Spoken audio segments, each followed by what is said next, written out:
Hi, Charlie Foxtrot here, and I'm here live at Woodlawn, Ohio National Guard Unit. I'm here today to meet with Miss Nita Renfrow, and she's going to discuss how she supports our military veterans and families in the search for employment. It's going to be a great show. Hope you enjoy it. Thanks for tuning in. Cheers.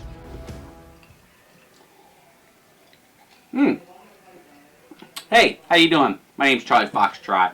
I want to welcome you to the Charlie Foxtrot Military, Veteran, and Family Resource Show. Hope you enjoy the show. Cheers, everyone.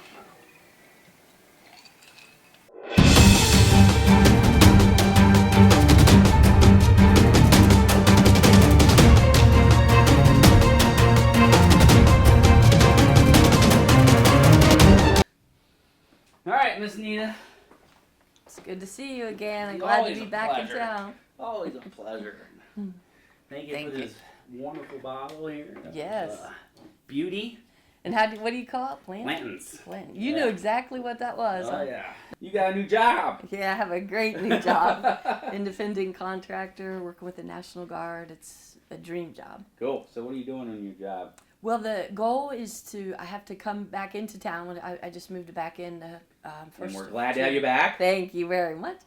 But so I have to have 30 case files, 30 veterans that are active, and then up to 50 that maybe they're know they're going to get out in a year. So I'll already start preparing places for them to look or finding out what they want for a job, and then going out and meeting employers. Because the unique perspective of being in employment services for the National Guard is actually being able to have a foot in the door of employers who prefer to hire veterans. So it's not just going through an Indeed and looking for a job like that for them. It's actually going, knocking on doors, talking to employers that have interest, particularly veteran-owned businesses who are looking for veterans, which sometimes it's hard because you don't know where they're going to land. Sometimes they'll come in through Cincinnati, go to Columbus, and then once they're here, and I've noticed this in all the jobs I've had, they kind of disappear. They're not really wanting to ask for help, and so you don't know where they are. Yeah.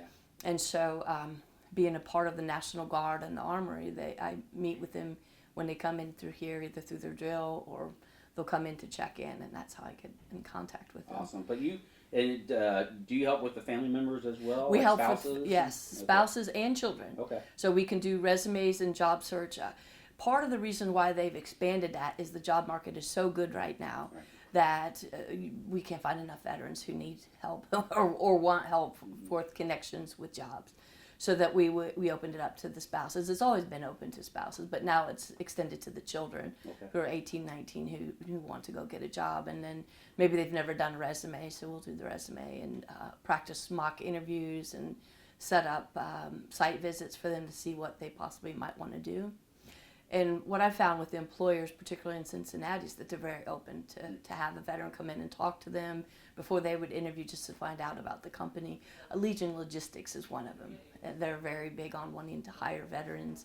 And so if a veteran wasn't quite sure that they wanted a career, whether it be in HR over there or working as a problem solver, which is their salespersons, they will have them come in and watch it for a day. They'll let them walk around, talk to the fellows, because their training there is a 36-week training. So they want to make sure that if someone's going to come on board, this is really what they want and they understand the intensity of the work.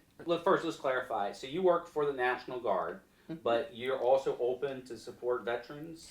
Yes, we work for the National Guard. The contract is for National Guard placement, but because the job market is so good right now, it's open to any veterans that are honorably discharged, and their spouses and their children. That's awesome. Yeah, well, like you said, it's so easy right now, knock on wood, to get a job. Right. But that's not necessarily a career, and it's not necessarily the best fit for either the veteran or the child or the spouse even. Right. Because you want longevity. Right. And that's what we see a lot of times, is people will jump right into a job when they get in the service or get out of the service, and then 2 years later they're changing jobs because it wasn't the right fit. Exactly. So making sure it's a great fit and getting them into it. Right. The other big thing that we are trained to do here is to work with the individuals who've worked their whole career in military, because there's such a difference in the civilian as opposed to their military. So like, for instance, on the resume, if you look at a military someone who spent 15, 20 years in the military, all the terms that describe what type of work, and then trying to translate that. So we have special training to help us translate what that type of job would be like in a civilian position, and then also to train the employers what to expect from someone who has this type of experience, and then how does that relate to logistics and moving product from one part of the country to another. Absolutely. That's a big thing. We work with University of Cincinnati and then also the hospital, UC Medical, and they're looking for a veteran. They see all the value in hiring a veteran, and also they are tied into having federal grant funded monies into their programs that they have to have a certain amount of veterans that are working there. And so they come looking for us to see if we have veterans that can fill their position. But they need a lot of help through the HR to understand who is this person, what have they done, and how can we help them translate what they've done from the military into their civilian. So tell me a little bit more about how you in particular help the military member, the veteran, the family to get a job. So you mentioned that you do job readiness skills. Mm-hmm. But and what are some of the common problems that you see with people coming in? Is it their resume? Is it their interview skills? What are some of the things that you're seeing that you can help them with? Their interviewing skills is one of them, and it's just translating that knowledge. And there's a lot of acronyms that they could use that are not familiar to the civilian interviewer. So interviewing skills, practicing on explaining what they did, and they can use those acronyms, but then explain it further, and then how it would apply to that particular job that they're applying for. Okay. So that the employer that they're interviewing with could see how it can relate. Because otherwise it's, a lot of the employers, they just don't see how it relates. Right. Even though it's logistics in one area and logistics in another, unless they use terms that can be understood, and then maybe explain, well, I always talk with the veteran before they go into the interview, to research the company and then to look at the job descriptions and then plug in, think about what you've done and use examples of what you've done when you were in the military and how that applies, so that they can pull the two together. And that's more for the benefit of the employer who they're looking for someone who has a position and they worked at XYZ company, and the interviewer knows what that company is and they can understand. With the military, it's very difficult to understand. So get them to practice that mock interview, to practice saying things that can be understood. It's almost like a different language. Mm-hmm. Like if you were speaking Spanish and you're interviewing with someone who speaks English, you've got to be able to have some common ground and understand what that is. Having that resume first is key. So how do you help build their resume to make sure that they're... We do that. There's also a process where there's algorithms that will throw out a resume before they even get to the intended target of the employer looking for someone. So we really have to hone in on what is it that the veterans are wanting to accomplish. Where is it that they want to work, and what do they want to do? And then look at some jobs in the area that is what they want to do, and then plug in on their resume those words, those keywords, so that when the algorithm is running and it's looking to pick up a match between this job and this veteran's resume, it has to match, or it's not even going to go through. Or if it does get through, if they don't understand it from the perspective of the employer, it's not going to go through. They're not going to call, because they only look at it for maybe less than a minute. So my other key is being an employment specialist is to try to find out what the individual, the veteran, is looking for, and then finding an employer, like doing extensive background work with employers, going to after-hour meetings, going to the Chamber of Commerce, getting to know the employer and know what they want, and then match it. So all they're doing is they're applying for the job, but they already have an interview. So that doesn't guarantee them that they'll have the job, but it guarantees that they'll get in the door. And I noticed that with an individual yesterday that I worked with. He had been in the military since high school, so there wasn't any type of civilian work experience. But I know the Cincinnati market really well, and I known of a company that had just posted on Facebook that they were hiring for IT. And so he doesn't specify exactly IT, but at the bottom he has the IT certification, AA certification. And then I knew what the company, because it's a company that's here local that I'm very familiar with, I knew what they were looking for. So it was an exact match, and they're pulling him in for an interview. Now, it's a part-time job that could lead to full-time.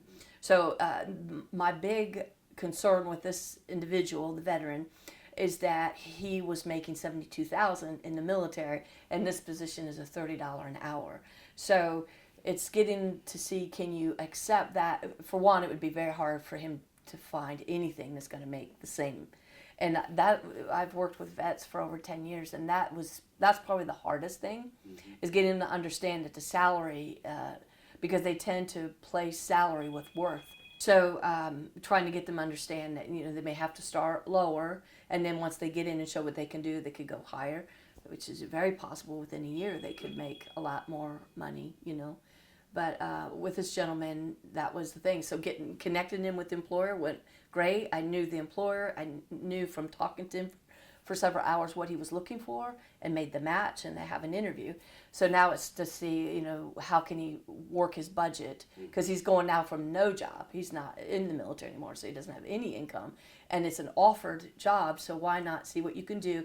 That are very key is finding that perfect fit, and you're able to do that because LinkedIn did a study recently that said that 70% of all new hires to a company got hired because they already knew someone inside the company. Right. You helped them to accomplish that with your connections. Right. So getting them that direct connect so they can then go in and at least get the resume looked at. Right. And you work with them to get that resume fixed to that position, so now they're going in with an advantage. Right. Plus with the mock interviews and everything, so you're getting them a huge advantage walking into that door. They wouldn't have had, because I already know the inside, and then I know them, and then can connect. And then I'm working it also from both ends, because I know the employer. And my goal is to make it a win-win situation.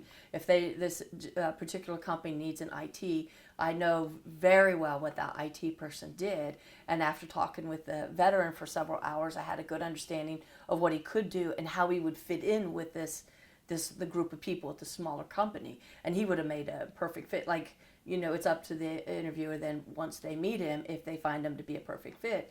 But from knowing them from the inside, knowing that company, I could see that it would work, and that it would be a fit for what they particularly need. The flexibility that they needed an IT person to do various job titles that may not be IT. They may have to drive some veterans to the hospital. Well, would they be okay? With this gentleman, I talked to him, the veteran, and he was okay with that. Good. So, like, if he were to go and apply and not know, and just saw the ad and applied, there's a lot that he wouldn't know, and he may not do as well. The other thing I would have found out just on this particular case is that he's really overqualified for the job, but also he's not employed right now, and he just came off of a surgery, and he needs to start at a part-time. So I made sure that the employer knew. Now, you're going to look at his resume, and you're going to see he hasn't had civilian experience, but the key components of the job that you need him to do, he definitely can do, and he wants part-time. Because otherwise, if they would see his resume, they may pass and say there's no way. He wants too much money, and he's overqualified, and he wouldn't really want to stay here. But that's not the case, because I know him, and then I know the employer. And that's huge. That is absolutely huge, and a great connection to be able to accomplish that and do that.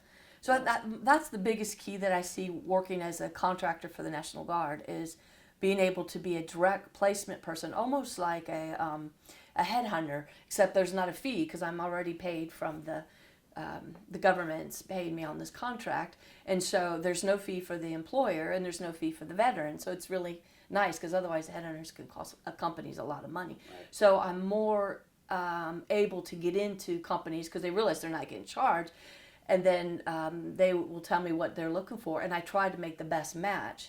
Now, they make the final decision, of course, when they do the interview, but they're not wasting their time. But how it helps is that my individual doesn't have to just go through the algorithms on the resume and apply and hope that his resume gets selected out of hundreds. Right. That is a process. That's part of the counseling, and that's long-term. That's not like a little, like you meet them.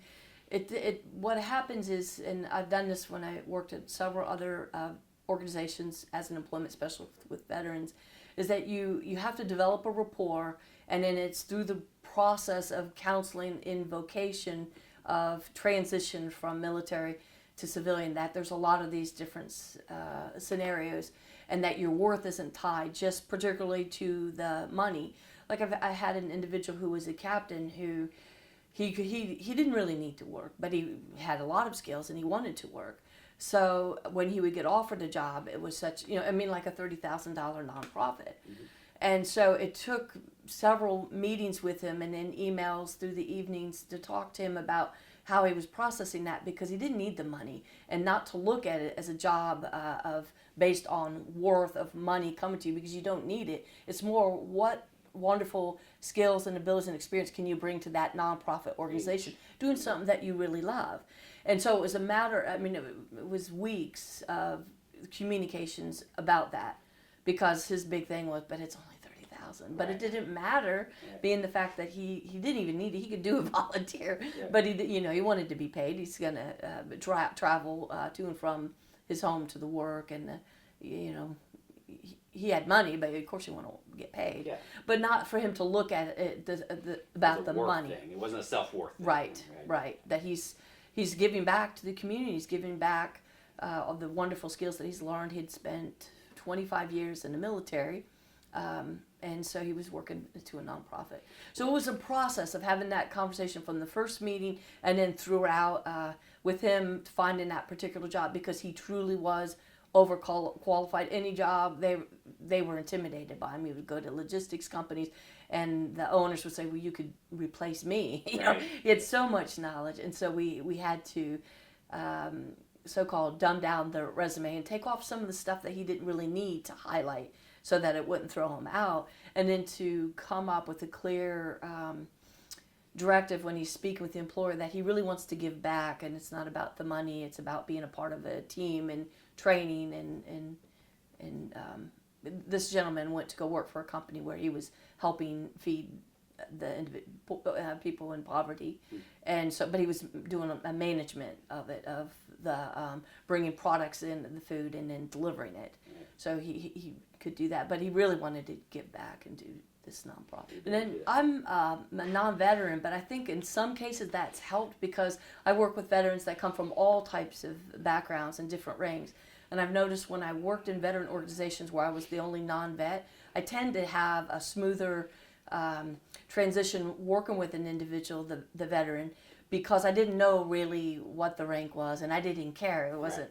And whereas if my coworker was of a high rank, then the individual that was seeking the employment had a different, or were more closed to having conversations about different things, because they were so concerned about the rank. Great point. Yes, I work at the Woodlawn Armory, and it's various hours. It's generally between 9 and 4:30, but I can also meet individuals out, so they don't have to come here if it's easier. I have a young woman who's a spouse of a veteran that's in Amelia, and so I'll go to Amelia. She didn't have to come over. So any event that is sponsored by veterans or the military, and there'll be veterans present, we go, because we're looking to help veterans, and the best place to find them is in their veteran, like a fair or stand down. Go where they're at, right? Wherever they're at, even if it's a bourbon bar. Cool, I like it. We go there too. Or VFWs, right. Wherever they are, because it's hard finding the veterans. Cool. They generally don't just